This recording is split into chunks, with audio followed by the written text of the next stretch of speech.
Lihat rumusnya, rizki bersanding dengan ridha Allah.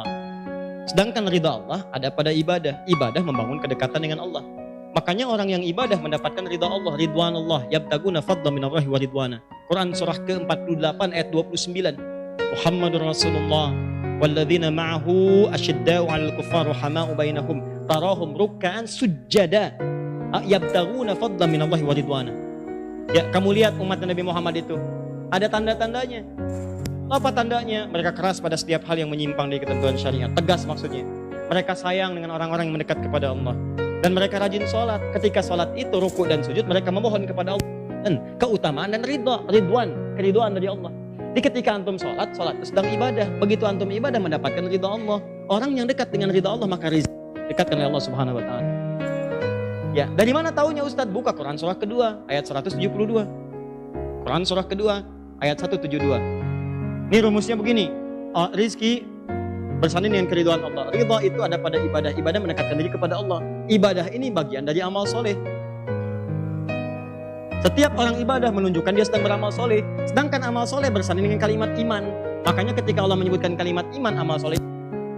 Wal 'asr innal insana lafi khusr illal ladzina amanu wa amilus sholihat. Ada orang yang ketika bekerja imannya dulu disebutkan.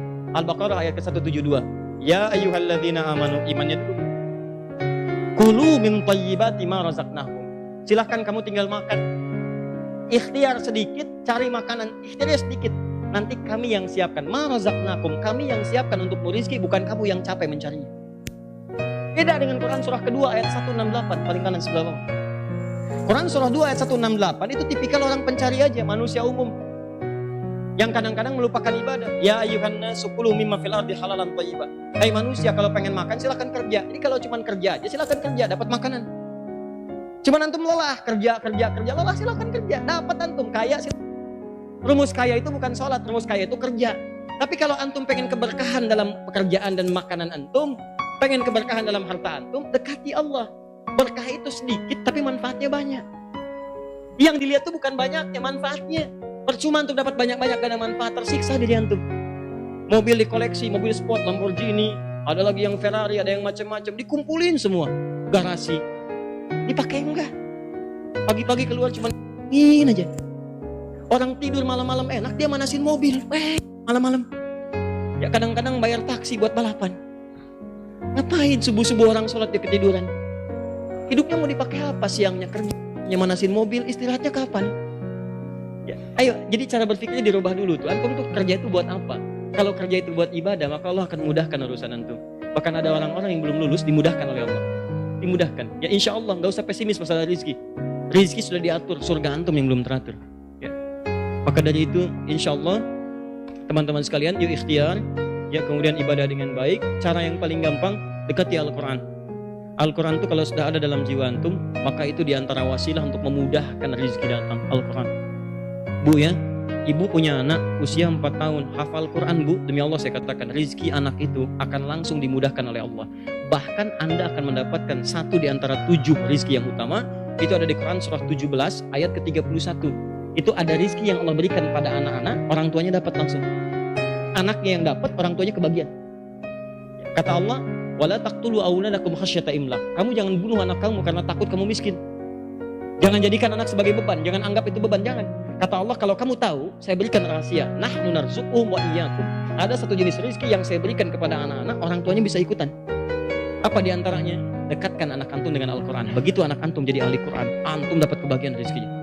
Demi Allah saya katakan, saya sering sudah melihat anak-anak itu, anak 4 tahun, 5 tahun hafal Quran, tiba-tiba dihajikan. Yang haji bukan cuma anak-anaknya. Karena nggak mungkin dia dikirim untuk haji anak-anak itu. Bapaknya ikut, ibunya ikut, temannya ikut, guru ngajinya ikut. Masya Allah gitu, itu sudah banyak. Saya baru dari Australia kemarin beberapa waktu lalu. Di Australia itu sekarang di Melbourne, bahkan di Sydney, itu sekarang sekolah Islam nggak akan laku kalau nggak ada hafalan Qurannya. Sudah mulai itu. Jadi kalau antum nggak mulai sekarang ketinggalan. Saya nggak peduli status antum dalam kehidupan dunia. Mau antum orang kaya, punya kedudukan, punya macam-macam. Kalau antum meninggal, tetap sama. Luas yang akan lebih daripada 2 meter atau mungkin 3 meter. Ya, nisannya sama, gelarnya almarhum, apa yang antum banggakan? Dan semua harta yang antum banggakan akan dikubur bersama antum. Jangan khawatir. Gak apa-apa capek sedikit, dunia itu memang tempat capek. Nanti ada saatnya, saat pulang kita istirahat. Bismillah ya, bekerja, berusaha. Ibadah yang baik, capek gak apa-apa. Apa dikira ceramah nggak capek? Capek. Sampai keringetan gitu kan dan sebagainya. Atas lap lagi. Biasa. Kelihatan tuh aja kadang-kadang capek gitu kan. Canda ya, tapi nggak apa-apa. Ya kalau waktunya tiba kan selesai. Meninggal kan sudah. Ya kita bikin suasana berbeda. Kita lahir orang ketawa. Kita lahir kita nangis dia ketawa. Saat meninggal kita balik.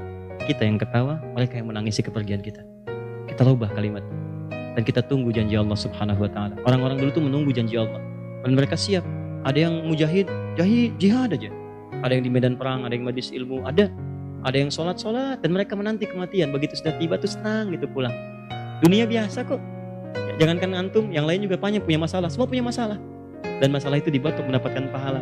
Di antum yang bertanya ini ketika antum punya masalah itu bersanding dengan sabar bersanding dengan pahala bersanding dengan surga. Jadi berbahagialah ketika antum diberi masalah, itu tandanya Allah ingin berikan pahala pada antum. Yang aneh itu kalau hidup gak punya masalah, itu aneh. Pasti ada yang salah. Saya mau tanya pada antum, siapa yang gak pengen punya masalah? Angkat tangan. Sudah, kalau begitu beres. Sudah, ya.